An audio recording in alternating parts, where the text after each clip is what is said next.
Hi, I'm Maggie. Welcome to Experiments in Crafting. Today I'm going to be showing you how to make the double crochet. Double crochet is one of the basic stitches and probably one of the most popular stitches used in crochet. And so it's a good one to learn when you're just getting started crocheting. Alright, I've already chained 14 and I'm going to begin double crocheting. There's a little bit of debate between crocheters on whether you should skip 2 or 3 chains at the beginning. Some people prefer to skip 2, some prefer 3. I personally prefer to just skip 2 because I find that if you skip 3 chains that you end up with a little bit more gapping at the edges of your project. However, if you only skip 2, then usually it's a little bit more squished. So it's really up to you. But for today, I'm going to be just skipping 2 chains and working into the 3rd chain for my hook. So, again, we never count the loop that's on the hook. So I'm going to count 1, 2, 3 chains for my hook. To start a double crochet, you need to yarn over before inserting your hook. So I've yarned over. I'm going to insert my hook into my stitch. Draw up a loop. I now have 3 loops on my hook. I'm going to yarn over again and draw through just 2 of the loops, leaving me 2 loops on the hook. I'm going to yarn over again and draw through the remaining 2 loops. Show you that one more time. Yarn over before inserting your hook. Insert your hook and draw up a loop. Yarn over and pull through 2 loops. Yarn over and pull through the remaining 2 loops. Double crochet is a nice tall stitch. It has a little bit of gap in between, so it can be a little bit more flexible and moves around a little bit nicer than single crochet. Single crochet is a little bit firmer fabric. It's also a little bit warmer because there's less gaps in the fabric. Alright, so I'm just going to work slowly down the row so you can see how double crochet is made, and then I'll show you how to turn your project and begin the next row.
Alright, so I've finished my very first row, and I'm going to count and make sure that I have the right amount of stitches.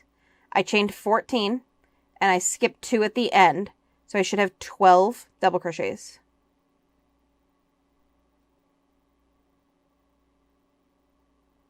Alright, I have 12 double crochets, and these 2 stitches at the end. Alright, in order to turn my row and give it a little bit of height, I'm going to chain 2. Your pattern may call to chain 3, and that's fine. You can chain 3. Again, it's just my preference to use 2. I'm going to turn my project towards the front so that my working yarn stays in the back. You don't want to turn it so that your working yarn comes to the front. All right. And then I just work the same way down this row. There are some pattern designers that at the very beginning of this row, they count this chain 3 or chain 2 as a stitch, and some pattern designers that do not. And they should indicate that at the beginning of the pattern that you're following, whether the chain 3 counts as a stitch or not. If your chain 3 counts as a stitch, you're going to skip the very first space and work into the next one. If it doesn't, then you're going to work into the first space. And I know that's a little bit confusing, but it's just a difference in preference between designers, and I've seen lots of patterns written both ways. So just look for an indication somewhere in the pattern whether your chains at the beginning of the row count as a stitch or not. All right. I usually don't count chains for my own usage as a stitch, so I am going to insert my hook into the first stitch. So I find my first stitch. You should have like a little gap here at the top, and you should be able to see the top of the V shape of your stitch if you turn your project so you're looking at the top. You're going to insert your hook into the stitch so that both loops are on top of the hook. You don't want to insert your hook so that you're only inserting it under one loop or the other. If you only pick up one loop, it's going to create lines across your project that you might not want. Some patterns do call for using only the front or back loops, but for basic double crochet, you need to pick up both loops. So I'm going to insert my hook. I've already yarned over. I'm going to insert my hook, draw up a loop, yarn over and draw through 2 loops, and yarn over and draw through 2 loops again. And then I'm just going to work all the way down the row again.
Alright, I've reached the end of my row, and I'm going to count my stitches. I'm skipping these chains because they don't count for this tutorial. Again, if your pattern says to count them, count them. But I'm going to go ahead and count 1, 2, 3, 4, 5, 6, 8, 9, 10, 11, 12. Okay, I have 12 stitches. The 2 chains that I skipped down here, you can still see the V shape, but since we're not counting chains, we're not going to crochet into those. If your pattern says to count the chains, you would insert your hook under the V shape of the very top chain and skip the rest. So I would pick up these 2 loops, and they're pretty difficult to pick up because these chains on the side don't really have a lot of structure.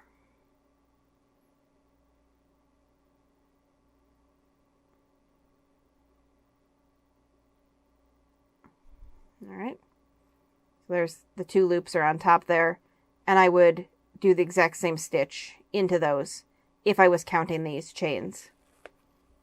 I'm going to go ahead and chain 3 and just show you why I prefer to chain 2.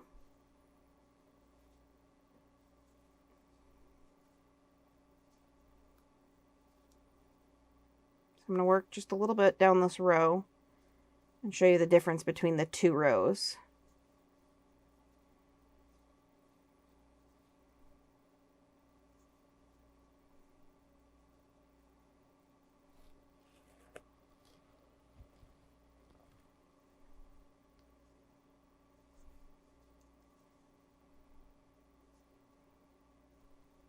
Alright, so you can see on the beginning of my last row right here where I've chained 2, it's a little bit squashed down, but if I stretch this out, that stitch will just stand up pretty well. However, where I've chained 3, this chain 3 is sticking out, and there's a gap along the edge. And those gaps can start to get pretty ugly on the edges of a project over time. So you can stretch it out and they'll sort of pop back in, but they tend to leave these big holes on the edges that I just don't really like. So I prefer to chain 2 and have it a little bit squished down, and then when I block my project at the end, which is where you wet and then stretch your project into the shape that you want it to be, that sort of evens itself out, where this gap really doesn't totally disappear with blocking. So that's just my reasoning behind using 2 instead of 3 chains. Certainly, if you're following a pattern and you want to chain 3, you're more than welcome to do that. A lot of times, if you're going to work an edging around the outside of a pattern, these chain 3s will hide pretty well. So it's just if you're going to be seeing the very edge of your project, maybe like on a washcloth or something like that with no edging, that you'd want to leave, that you might not want these gaps on the edge. Okay. I'm going to reinsert my hook and tighten my yarn back down and finish this row out.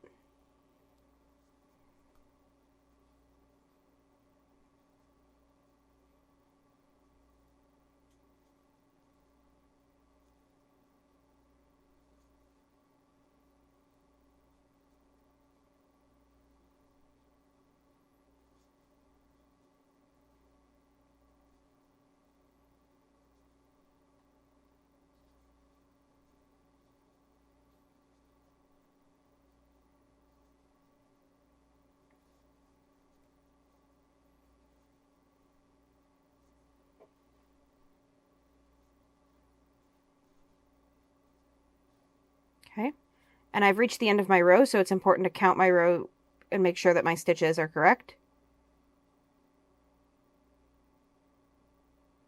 And I still have 12 stitches because I'm not counting this chain 3 at the edge.